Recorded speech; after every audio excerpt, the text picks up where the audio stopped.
Alex Radcliffe from Board Game Co, and this is Where Are They Now? The series where I take a look at the games I played a year ago and 5 years ago, and then tell you how they're doing. Which ones stuck around, which ones didn't, which ones did I like at the time, which ones not so much, all of those categories basically down below. Links and timestamps. Well, more timestamps than links. I don't think we do links in this video. This one's just timestamps. I also usually have some games on the table just to like make it look like there's games here. Well, there would be games here, but to make it look more like it's not just me. But this time around, there's not a lot of games I could add to this video because not a lot of games actually got kept from the various categories this time around.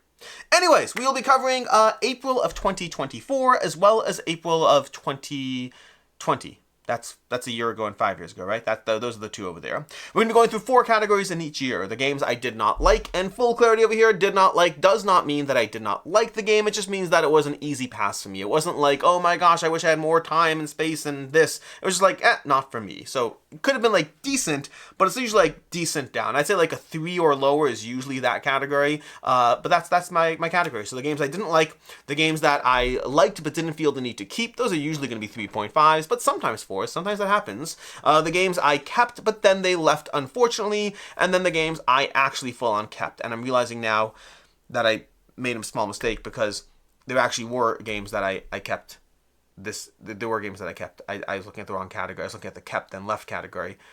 This is a little off to the wrong start. Anyways, let's go ahead and go through it. So in 2020, we're going to go through 2020 first. As always, these are the games that are new to me from that month, meaning they're not just the games I played in April 2020. Well, we're doing 2024 first. They're not just the games I played in April of 2024. They're the games that were new to me in April of 2024. To that end, let's start with 2024. Then we'll go back to 2020. Starting with 2024, the games that I did not like, or more specifically, were not for me. We have the Last Lighthouse from Buttonshy. I think I still haven't reviewed it, so I actually kind of have that, I believe, but I plan on reviewing it at some point. I probably need to play it again at this point because it's been a while since I played it. I was trying to save it up to do a Buttonshy roundup, and then it just got put on the played, need to review, but haven't yet reviewed shelf. So the Last Lighthouse, I thought it was fine. Didn't really impress me. It wasn't really, it was passably fine.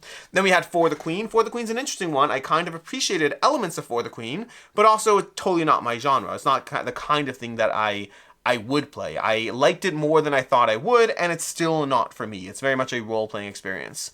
Then there was Tangram City. I might be too harsh on this one, but I don't think so. Like, Tangram City was not bad, but I just think I'd rather play any polyomino game, like almost any. Maybe it's actually any, I don't know. I like polyomino games. I choose the best ones to keep, but I like polyomino games, and Tangram City just felt less fun than most polyomino games. While still being fun, I just rather play a polyomino than a Tangram game. Then we had Dog Park. Dog Park was okay. It's a little kind of just, going through a journey. Not that exciting. I thought it was fine. The expansion made it a little better, but overall still not a game for me.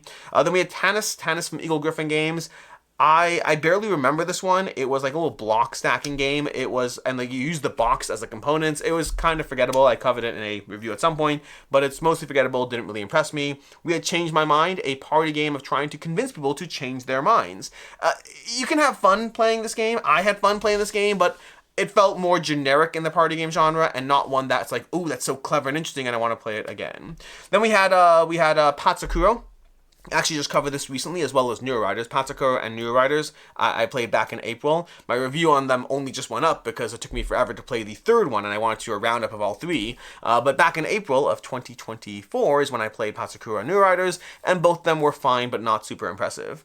And then lastly there's Finding Atlantis, which was a big miss for me, unfortunately. It was a deduction game, kind of, that just, I wasn't super impressed by it. That one is definitely, like, honestly, in this mix of games that weren't for me, a few of them were just not bad. Most of them were actively games that I just weren't, they didn't do it for me. They didn't do it for me. That's why they're in this section. In the category of games I liked but didn't feel the need to keep, as always, these are games that I enjoyed, but there's just better games, and I try to be more and more specific. My goal, it's a weird situation, because my goal in theory is to have nothing in the kept but left category. But in order for that, because I want to keep things that I guess let's revise my goal. My goal is that in the year ago, I should have nothing in the kept but left category. In the 5 years ago, hey, 5 years is a long time. If I keep a game for that long, we are fine. But my goal is to have nothing in the kept but left category for a year ago, which worked this week. But anyway, this month. So in the category of games that I liked but didn't feel the need to keep, we had Project L Square 1. It's a great game, Project L is better. Like, Project L is just better than Square One, and Square One is fun. Just Project L came first and did it better. We had Terrorscape. Terrorscape was fun, but I already have enough hidden movement games that I think I prefer, specifically Beast and Mind Management. There was Shackleton Base, which is more of an escape room game. You play through those, then you move on. I actually think this is only a prototype, so I only played part of it, but what I played, I enjoyed. I would happily play more of it, but also I don't think it's a game you'd keep because it's an escape room game. There's Forever Home from the creators of Dog Park. This was a better game. I liked it more than Dog Park. Still not a game that I was obsessed with, but I definitely enjoyed this one more.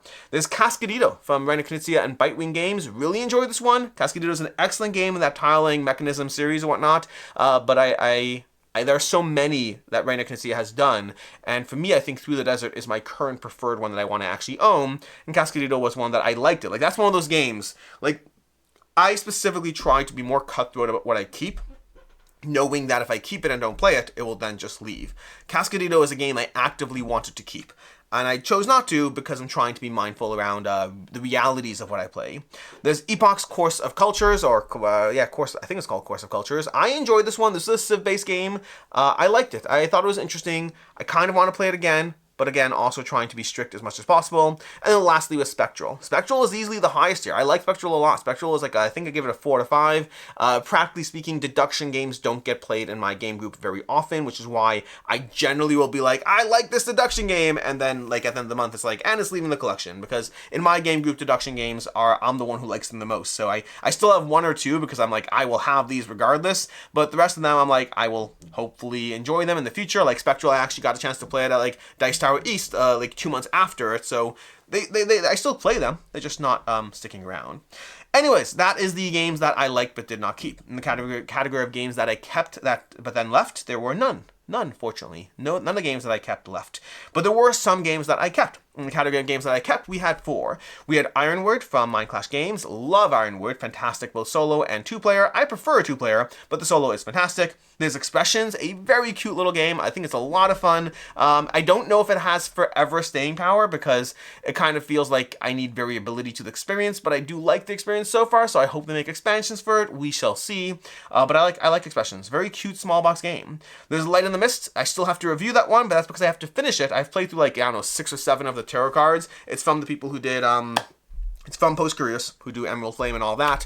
I think it's fantastic. Like most of their games, this one's a little bit more isolated, which allows for more bite-sized chunks of playing it, as opposed to a more immersed experience. Fantastic either way. And then lastly, there's God of War, the board game, which I thought was fantastic. I really liked it. The only complaint against it is that it feels like I'd probably just rather play Cthulhu Death May Die. But I do think God of War is fantastic. I've been playing through the video game again recently, which reminds me, like, I really want it. I like the tag team element going on. They had a good tag team element going on with it, so I'm looking forward to that one. Anyways, that covers 2024, which brings us to 2020. We're going to go through the same categories over here, starting off with the games I didn't like. We only had 2. We had Nemo's War, which is a very well-rated, well-loved game, but I did not love it. I thought Nemo's War was...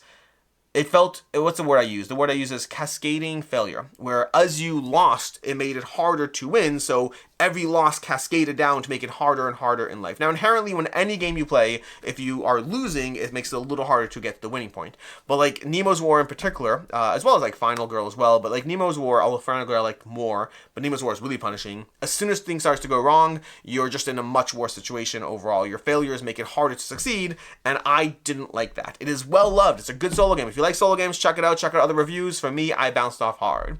Then the other one I did not love was Valley of the Kings. Honestly, I don't remember a lot about this. I remember I liked deck builders, similar to the way I like polyomino games, and so as a game that had what was deck building, I wanted to try it out, and I played it, and I did not vibe with it at all. I couldn't tell you why. It's been so long. We're talking about 5 years ago after all, but I just remember I tried it, and I was like, oh, this is not a game for me. I was not pulled in by what the game was doing. In the category of games that I liked but didn't feel the need to keep, we had a few over here. We had Lyngk. Lyngk is another game in the Tsar series. The Tsar, well, it's really called the GIP series, technically. It was the newest one at the time. I think there have been newer ones since then. But it kind of was a combination of different games, and I liked elements of it, but I just liked those disparate elements in the other games more. So it was good, but like I'd rather just play Tsar over Lyngk. I still have Tsar. I got rid of Lyngk. Then from there, we also had the others from Simon. I liked liked it. I thought it was a great game, but I'd rather play Cthulhu Death May Die. Similar to the way God of War, it's actually interesting, this wasn't planned, just God of War and the others are both in this, like one is a year ago, one's 5 years ago, but God of War was, I liked it enough that I really want it, and the others, I think the others is good. It is good, but I'd rather just play, I think the way I'd put it is, between Death May Die and, The World of Smog, Rise of Moloch, I felt between those two games, I kind of got everything that the others did well. So for me, the thing I like about God of War specifically is the tag team mechanism for trying to kill the enemies, where you both want to contribute. That felt really nice and different. Added a really nice teamwork element that I thoroughly enjoyed. Anyways, lastly in the category of games I liked but did not keep, we had Reichbusters. I thought Reichbusters was fun, but Reichbusters had a few too many issues, and I felt that I would rather keep other miniature games instead. Fun twist to that, since then, recently, fast forward 5 years, and we have Reichbusters Reloaded from Monolith, and I think they did a much better job with it. They cleaned up Reichbusters and made it a game that I really enjoy. So I didn't keep Reichbusters 5 years ago, and now, like when we do this video in a year from now, I'll be like, Reichbusters! I'm getting that one. So yeah, Reichbusters then was good. Reichbusters now is better. In the category of games I kept but then left, we do have a few over here. We have Blitzkrieg. Blitzkrieg is fantastic. World War II in 20 minutes. I think it's an incredible game. I think it's amazing. Also, I'd rather play Caesar, Seize Rome in 20 minutes, over Blitzkrieg any day of the week. So I got rid of Blitzkrieg eventually because Caesar just replaced it for me. We also have Coffee Roaster. Coffee Roaster was actually the comparison between Nemo's War and Coffee Roaster. Both of them have a degree of like kind of bag building or whatever it is, or solo aspects. There were elements that were similar as far as how the game structure worked, but I really liked Coffee Roaster. I just played it enough times that I felt I kind of saw what the game had to offer. It didn't feel like it was meaningfully different as you attempted different like challenges or whatnot. So I like Coffee Roaster, but it was one of those games that I played it like 7 times and then was like ready to move on. 7's a made up number. I have no clue. It's been so long. I may have played it 15 times. I may have played it 5 times. I don't remember, but I played it a bunch and then got rid of it. Then we had Navegador. Navegador is excellent. It is so good. I think Navegador is a really solid game. I just don't keep all my Euro games over time, because I find over time, give me enough time. Like Euro games that I love will usually be here a year later, but you fast forward 3, 4, 5 years and suddenly I'm picking and choosing the ones that are most likely to get table time. Navegador is great. I highly recommend it. It is a thoroughly excellent experience. Designer is Matt Gerst, who also designed Concordia. Navegador is fantastic. And then lastly, we have Silver and Gold. Silver and Gold is a small pocket little polyomino game. I had a lot of fun with it. I think it's out of print now, but I really liked it. It's a fun, charming little polyomino game. Some of those games stick around long term, some less so. Silver and Gold stuck around for some amount of time and then eventually did leave. And the category of games that I kept and that I played, that I loved, that I kept and that are still here, we have one, and oh my gosh, it's not going anywhere, and that's Bruges. Bruges is fantastic. I love it. I'm pretty sure Bruges is going to be staying for me over Hamburg. Like Hamburg, I finally had a chance to play Hamburg, which is the re-implemented version of Bruges, and I think I just like Bruges too much. Hamburg is good, and there's some elements that are nice, and I'm still not totally sold. I need to play Hamburg more, but for right now, I think Bruges is going to be the winner in that category. That's my current guess based on my play so far. Anyway, that has been the games, the Where Are They Now for the games that I played a year ago and 5 years ago, and to see how things have fared over time. For the most part, not a ton of meaningful changes. From a year ago, the games that I kept are still here. From 5 years ago, on the other hand, 4 of those eventually did leave, and 1 is still standing true, holding the test of time. In any case, until next time, I'm Alex Radcliffe from Board Game Co. Hope you enjoyed this video, and as always, I hope you have a good one.